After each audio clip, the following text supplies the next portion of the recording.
For model trains, the star of the show is always the locomotive at the front, and that's usually what we focus on here. But today I want to talk about what makes these trains a train, because it's not just the locomotive at the front, it's all the stuff that they're carrying behind it. So we're going to look at three of my favorite manufacturers that make rolling stock: freight cars, passenger cars, everything in between. Let's check it out. Let's start with a company you weren't expecting me to talk about. These are Atlas Woodside reefer cars, and I love finding these things. I also have some other Atlas cars that I've had varying degrees of success with before. The main hurdle that you need to get over is there are tons of separately applied details all over these wonderful cars. And as a result, if you don't get these in the original box, or even if you do get them in the original box, sometimes little things have broken off. So you're going to want to get yourself a little thing of super glue, especially if you're looking for secondhand items, and make sure that everything's secured down and in the right spot, because there's a lot that can go wrong with these. But I really can't fault them, because when they are looking right, when they are together, my goodness, these things look absolutely fantastic.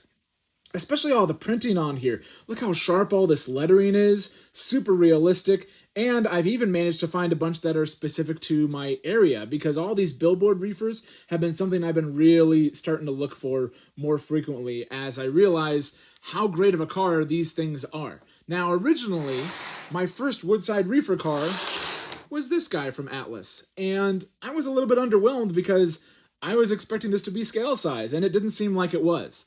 Thanks to you guys commenting on the short that I made about these guys, I was wrong. This is scale size. This is a 36-foot reefer car, and as a result, it is slightly smaller than the 40-foot reefer car. It should be smaller. This is a real-life, true-to-scale thing.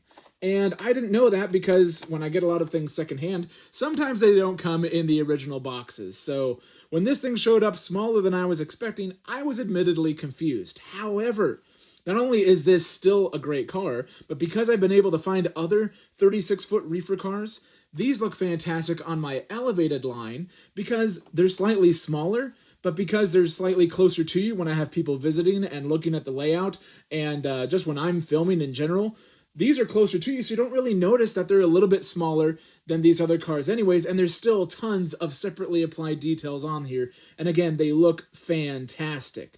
Plus, if you're running smaller engines, big gigantic freight cars aren't going to look right behind them. These are a fantastic size either for scale or even for semi-scale engines to pull behind them. So if you're looking for something that's got loads of detail, but not necessarily something that's going to dwarf your smaller engines, these 36-foot reefer cars are fantastic, and I didn't really know until I figured out that this is how they're supposed to be, and they make more of them. Other cars that I've had from Atlas have also been different sizes, but again, they are true to scale, so the stock car that I was looking at was just a larger type of stock car than what I was used to running here on the layout. Plus, the 18-inch passenger cars that I have that are Rio Grande, that are that cool heritage scheme, I think those are technically supposed to be like a 21-inch car instead of the 18-inch car. Honestly, for smaller layouts, or even for bigger layouts, I prefer the 18-inch car, and it seems like a lot of you guys do too. Leave me a comment down below. What size of passenger car are you guys kind of into? Now, I had a quality issue at first with my Atlas Domeliner car. One of the capacitors actually went in it, but ever since that blew, it's still been running fine. It still has lights everywhere. It doesn't flicker or anything, so I'm not too worried about it. It didn't seem to be as detrimental as I thought it was. Originally, I thought that I had lost a light in the dome, but turns out there's not lights in the dome section. But they're fantastic cars to run, and because they're 18 inches, they don't have nearly as much overhang on curves, especially even like 72 curves for Lionel. Those 21-inch passenger cars still have a lot of overhang when you're going around those curves. So 18-inch cars tend to look a little bit better, and these are, as I'm told, actually MTH Premier cars that are now sold under the Atlas O Premier line. So that brings me to the next set of rail cars I want to talk about. Next, I want to talk about MTH, and actually not even about their Premier line. I want to talk about RailKing, because if you guys have seen any videos that I've done before, you know that I love the RailKing lineup. And here, I'll show you. This is a RailKing double-door boxcar. It's got lots of nice details up top, Nothing separately applied other than the handrail over here, but all the molded in details are quite a bit crisper, and it's just got more going on than you're expecting from most semi-scale cars. Let me show you what I'm talking about. Here is the Lionel semi-scale version of this car, and you'll notice it's slightly shorter. Here is the full-scale version of that car, and you'll notice that while it's not quite as tall, it is just as long as the scale car, and still has, again, nice details on there, although they are printed in. So are these ones over here. This ladder is separately applied, but it's colored the same, so you can't really tell a huge difference until you're right up next to them. The top, yes, you do have separately applied walkway up top, whereas it's molded in on these, but still, RailKing is a fantastic in-between size, and as a result, these look good behind scale and semi-scale freight trains. So, well, at least scale if we're talking about like steam era stuff. Most of what I do here is focus on the 40s and 50s, so I'm not really dealing with modern diesels. If you're pulling these freight cars behind modern diesels, they are going to look hilariously small.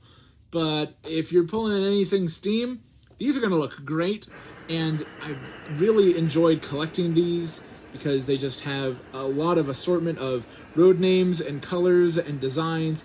They even have neat details like when the car was built, and this one even says that it was made in Omaha, which is obviously nice for me. But yeah, really like the RailKing line, and I've got a ton of cars from them. Plus, even though these are technically considered semi-scale, if you take a look at their reefer cars, then you'll notice that they're the same size as the scale 40-foot Atlas cars that I just showed you. So if you want to add length to your reefer train, but you don't want to add cost, these RailKing cars are typically a lot cheaper to find secondhand than Atlas cars. So you can have a couple of them up front where people are going to be noticing, and then just have a longer train, and you don't really notice the missing details when the trains are in motion. So if you want a long, impressive train, but you don't want it to break the bank, sprinkle in some RailKing Woodside reefers, and you'll be pleasantly surprised with the result. The real sweet spot for RailKing, if you ask me, are their 15-inch passenger cars. These are a fantastic size, have lots of nice little separately applied details, nice sharp molded in details as well, and they even have detailed interiors. Now typically they're lacking people, but thankfully we've gone in and put some people inside these.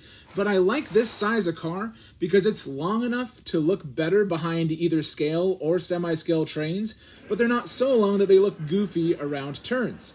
These aren't quite as long as the 18-inch passenger cars that I run with Atlas. But honestly, these look a little bit better around tighter turns because, again, they don't have quite as much overhang with them.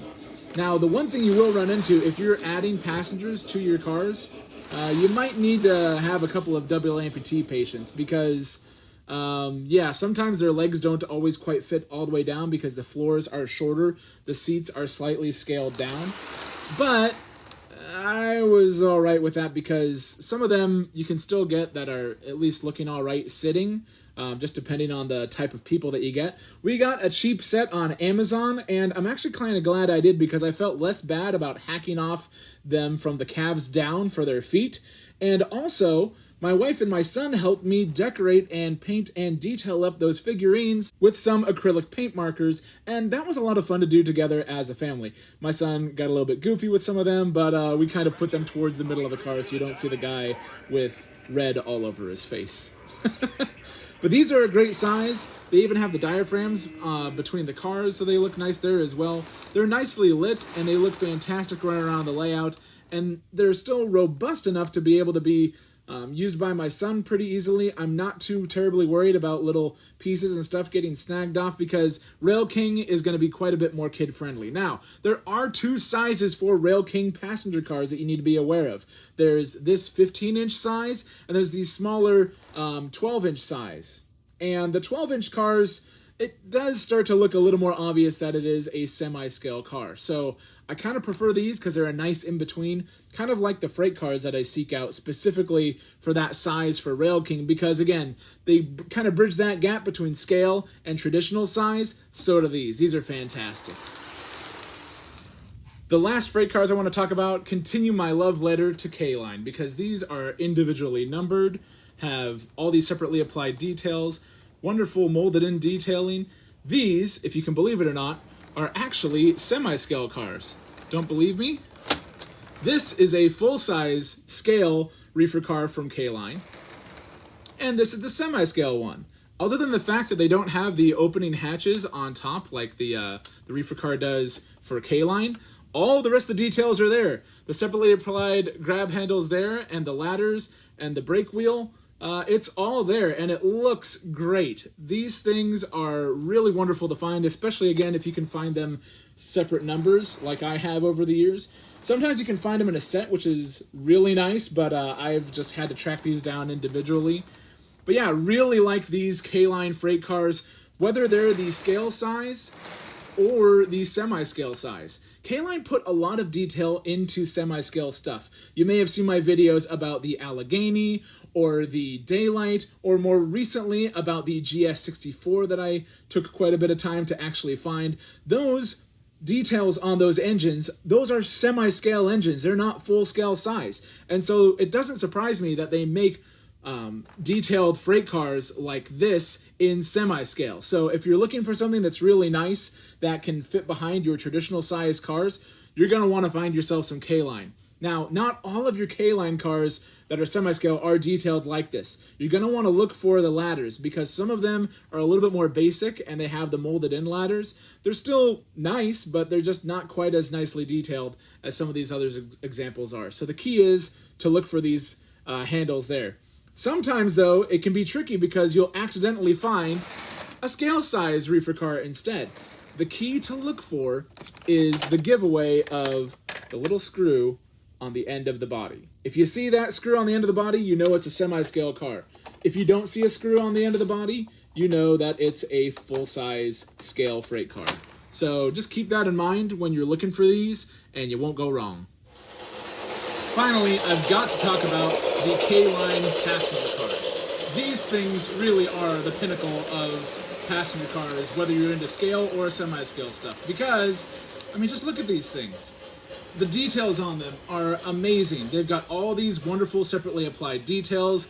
The end of the car even has the lit drum head for Southern Pacific. All the riveting on there, enough to make rivet counters blush.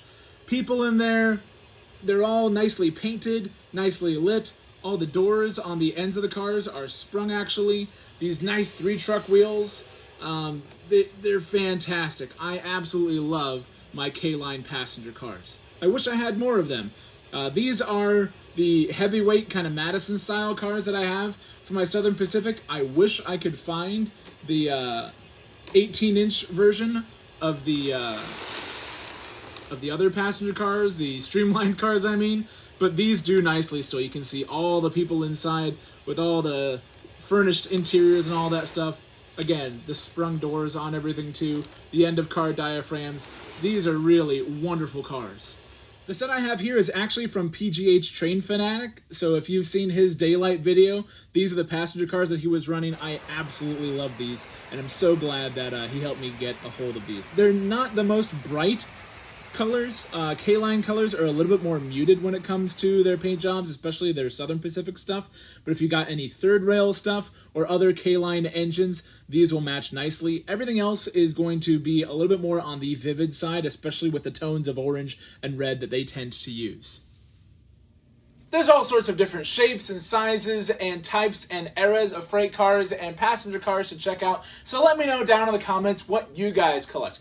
What do you like to find? What are you on the hunt for? Let me know. If you're having trouble trying to find the right sizes of stuff, I've made videos about this sort of stuff before, so check out my tips and tricks. There's a video in there that talks about visual cues on things to look for certain types of freight cars, so that way you don't end up getting the wrong size. I've made that mistake plenty of times myself, so learn from my mistakes. Leave me a comment, like, subscribe, all that fun stuff, and we'll see you guys on the next one.